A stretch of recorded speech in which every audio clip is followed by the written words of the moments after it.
நம்ம பைபிளில் ஒரு வசனம் பார்க்கலாமா? எனக்கு ஆஃப்டர் மேரேஜ்க்கு அப்புறம் தான் இந்த ஒரு மேரேஜ் லைஃபோட இம்பார்ட்டன்ஸ் எனக்கு புரிஞ்சிச்சு.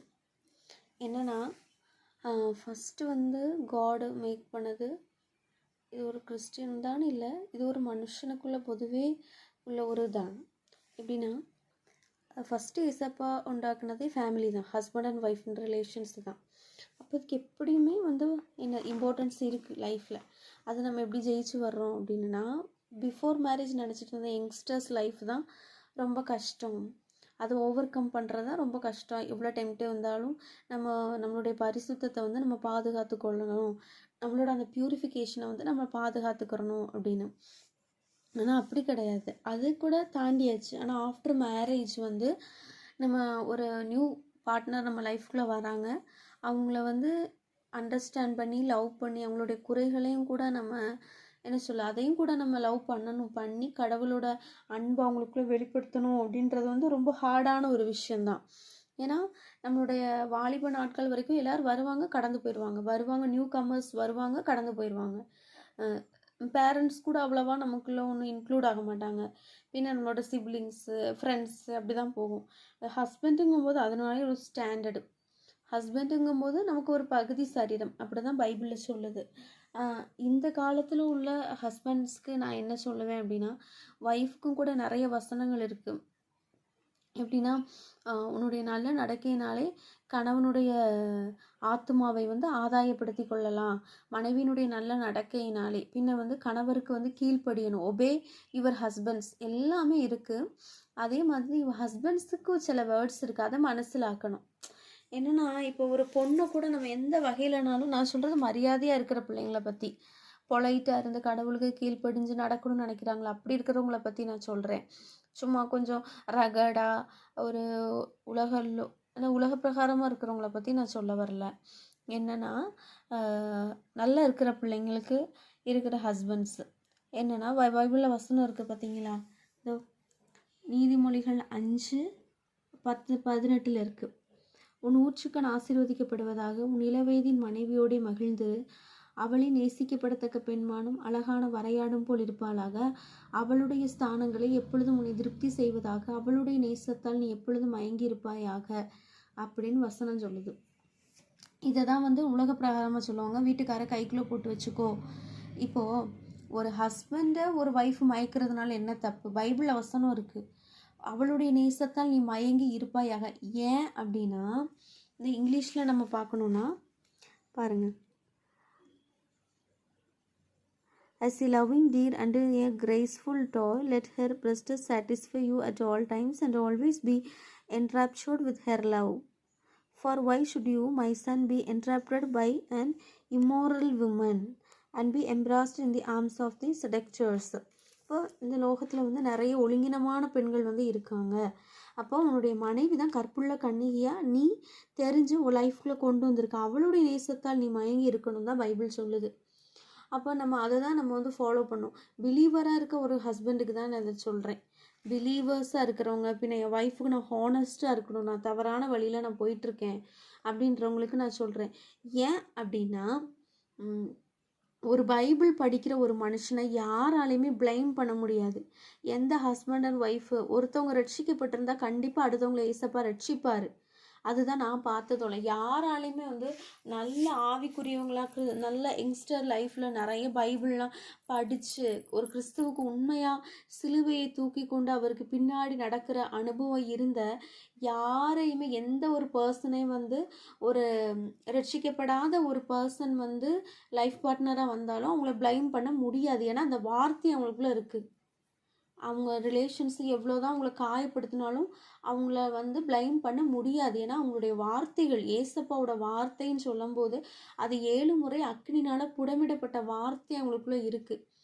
அதனால அவங்கள என்ன வார்த்தை சொல்லலாம், அவங்கள பிளேம் பண்ண முடியாது. சிலப்போ அவங்க ப்ரேயர் பண்ணி இவங்க என்னை இப்படி ஏமாத்துறாங்கன்னு அவங்க வெயிட் பண்ணிட்டு இருப்பாங்களே தவிர, அவங்கள பிளேம் பண்ணி நீ இந்த லைஃப்பை விட்டு போன்னு சொன்னாலும் அவங்க போக மாட்டாங்க. ஏன் அப்படின்னா, அவங்களுக்குள்ள ஒரு பைபிள் இருக்குது. ஏசப்பா ஒரு காரியம் வச்சிருக்காரு, எப்படி பரிசுத்த ஆவியானவர்களை நிறச்சி ரட்சிக்கப்படுத்தி, என்னது உன் கணவரை விட்டு நீ பிரிஞ்சு போகக்கூடாது, ஒரு ஸ்பிரிச்சுவல் ஆயிட்டுள்ள ஒரு விமனுக்கு, ஒரு பெண்ணுக்கு வந்து அது வந்து மனசுல ஆழமா இருக்கும். அவங்க ரட்சிக்கப்படுற நாள்லயே வந்து பரிசுத்த ஆவியானவர் எல்லாமே சொல்லி கொடுத்துருவாரு. இப்போ ரட்சிக்கப்படாத ஒரு மனுஷன் எடுத்து பைபிள் வாசிக்கிறாங்க. எப்படி? கர்த்தர் என் மேய்ப்பரா இருக்கிறார், நான் தாழ்ச்சி, ஓகே. ஆனா ரட்சிக்கப்பட்டு பரிசுத்த ஆவியானவருடைய அபிஷேகத்தோட ஒரு மனுஷன் ஒரு பைபிள் எடுத்து வாசிச்சா அந்த வசனம் வேற மாதிரி பேசும். ஓகே, அப்போ நான் என்ன சொல்ல வரேன்னா, மனைவியை நேசிங்க. அவளுடைய நேசத்தால் நீ மயங்கி இருங்க, அது தப்பு இல்லை. அதே மாதிரி அதே சமயத்துல பேரண்ட்ஸையும் நேசிக்கணும். அதுல ஒரு லிமிட்டேஷன், ஒரு பியூரிஃபிகேஷன் வேணும். ஒரு பேரண்ட்ஸ் நம்மகிட்ட மிஸ்பிஹேவியர் பண்ணுறாங்க, மனைவியை பற்றி தவறாக சொல்லி கொடுக்குறாங்க இல்லைனா நம்ம வந்து ஒரு காமன் சென்ஸோடு யோசிக்கணும். கல்யாணம் முடிஞ்சதுக்கப்புறம் நமக்கு ஒரு காமன் சென்ஸ் வேணும்.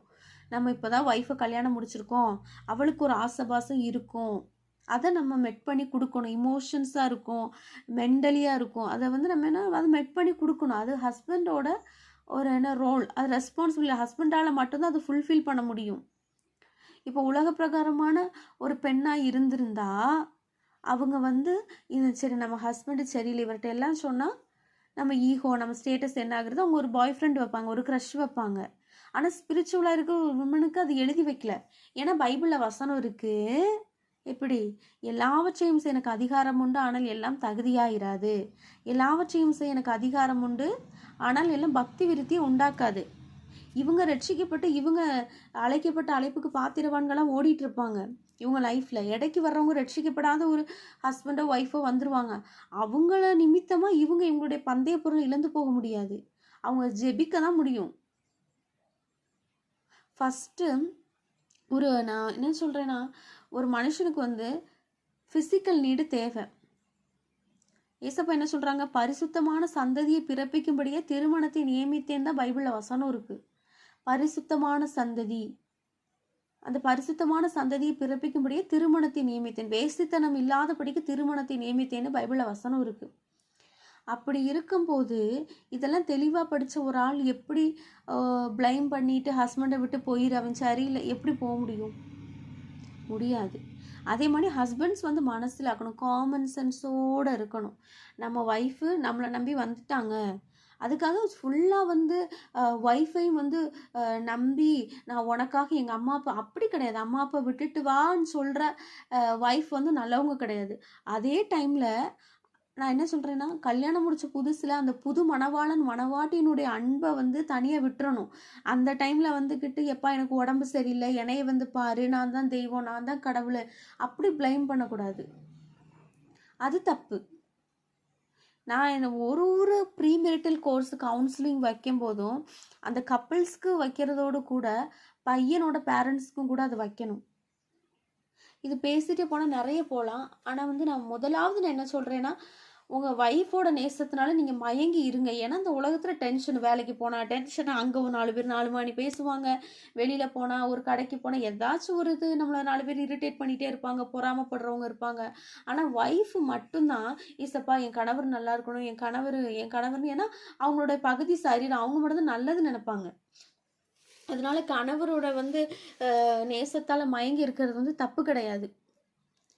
அதனால வந்து ப்ரேயர் பண்ணி குடும்பங்களை வந்து நடத்தி கொண்டு போங்க. ப்ரேயர் பண்ணுங்க. ஹஸ்பண்ட் அண்ட் ஒய்ஃப் வந்து ப்ரேயர் பண்ணுங்க. எங்கள் ஃபேமிலி லைஃப்பில் ஏசப்பா உங்கள் கிருபை இருக்கணும் அப்படின்னு இந்த நிறைய வசனங்கள் இருக்குது. என்னன்னா, இது முதல் தன் தகப்பனையும் தாயை விட்டு தன் மனைவியினுடைய இசைந்திருப்பான். ஏன் ஒரு ஃப்ரெண்டோட என்ன இசைந்திருப்பான், ஒரு அக்கா தங்கச்சியோடைய அம்மாவோட இசைந்திருப்பான் ஏன் எழுதலை? அவ்வளோதான் ஒரு மனுஷனோட வாழ்க்கை. அதுதான் ரூல்ஸ். பைபிள் படித்து நடக்கிற ஒரு கிறிஸ்டியனுக்கு இதான் ரூலு. தன் மனைவியினுடைய இசைந்திருப்பான். அதே மாதிரி வயசானதுக்கப்புறம் அந்த பேரண்ட்ஸை நம்ம பார்க்குறதும் நம்மளோட ரெஸ்பான்சிபிலிட்டி தான். அதுக்காக இப்போவே நீ வந்து எங்கள் காலில் விழுகுனா அப்போ அவங்க எதுக்கு இந்த வயசில் கல்யாணம் முடிச்சு அவங்க சந்தோஷமாக இருக்க வேண்டாமா? அவங்க பர்சனல் லைஃப்பை வந்து அவங்களுக்கு வாழ விடணும். அந்த ஸ்பேஸுக்குள்ளே நம்ம போய் எடுக்கக்கூடாது. எல்லா பையன் மாதிரி பிளைம் பண்ணக்கூடாது. ஒரு மாதிரி இந்த அம்மா மாதிரிலாம் பிளைம் பண்ணக்கூடாது. ஒய்ஃபுக்கு வந்து ஹஸ்பண்டு தான், ஹஸ்பண்டுக்கு ஒய்ஃப் தான். லாஸ்ட் வரைக்கும் உள்ள ரிலேஷன்ஷிப் அதுதான். அதனால வந்து இந்த வசனத்தை படி தெரிஞ்சுக்கோங்க. உன் ஊற்றுக்கண் ஆசீர்வதிக்கப்படுவதாக உன் நிலவயதின் மனைவியோட மகிழ்ந்துரு. இந்த வசனத்தை எப்பயுமே மனசுல வச்சுக்கோங்க.